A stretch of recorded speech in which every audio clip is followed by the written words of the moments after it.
Ano gusto mong itlog? Teka, Rhea ka kulay ba? Maalat? Hindi, bakit may maalat naman na itlog yan? Oo, yung itlog na pula. Itlog na pula. Oo, maalat. Ito, brown. Teka pa, pagtabihin ko. Yeah. Masyadong dark. Masyadong dark. Uy, tignan mo yung mga sandwich nila dito. Ayan no, yung mga pastry nila oh. Alam ko dito eh. Dito ata banda. Ito ba yun? Ano to? Dinuguan?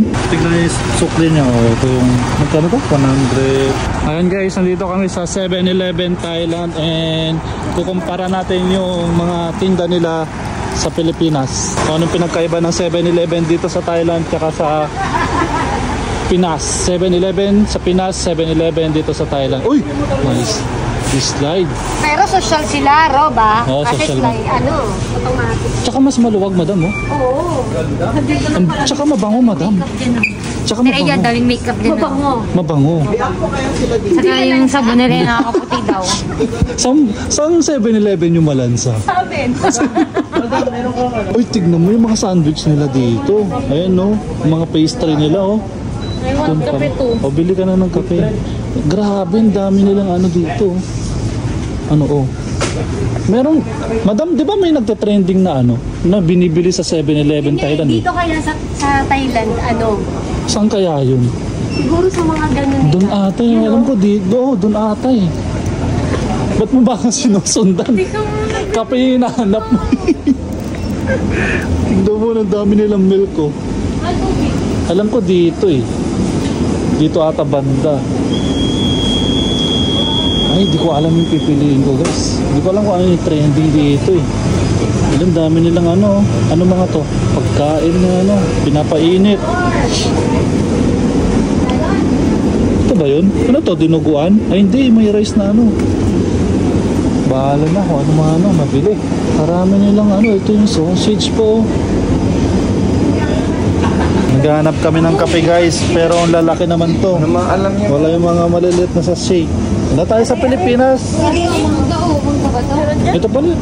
Dito ba? Malalaki pa rin. Wala.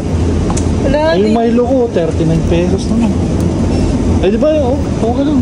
Malito na lang oh. Ay, ayun nyo, oh. kakaiba talaga eh. Nasabi ni madam. Ano yun? Oh. Ayun, yung Century. Kuha ka isa. Pare lang natin yan. Ayun, Century. Ano to? Century. Masarap to. Promise, no joke. Promise. Kung mahilig ka sa fan ka ng itlog. Tikman na niya yan, boss. Ay, ito yung ano na. Ano ba? Ano gusto mong itlog? Teka, Rhea ka kulay ba? Maalat? Hindi, bakit may maalat naman na itlog yan? Oo, yung itlog na pula. Itlog na pula. Oo, maalat. Ito, brown. Teka pa, pagtabihin ko. Yeah. Masyadong dark. Masyadong dark. Masyadong dark yung boss. Ito. Sandwich, ano to? Bread. Mura lang. Oh yan, kunin mo na yan. Ano ba yan? Ito, ham, cheese, and spinach. Sausage cheese sandwich. Yung may gulay. Walang gulay, masisira. Naghanap pa ng gulay, masisira. Yung loaf bread na lang, para ano. Loaf bread! Ano na? Mahal yan. Ganun rin eh. Ito, mas madami. Ang hirap, guys, ang hirap mamili dito sa 7-Eleven ng Thailand. Bukod sa maluwag talagang sobrang dami kang pagpipilian. O di mas mahal yan, kaga. Tignan mo sa kabila. Ay, ito, mga ganyan, ano mga yan. Yung parang kinakain ako, madami ko eh. Ito, sa gilid. Ito, ayan, may gulay. Ayoko yan. Ano ba talaga? Sabi mo may gulay. Magulo ka rin eh.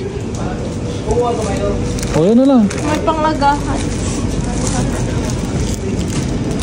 Ano yan? Magkano ba ito?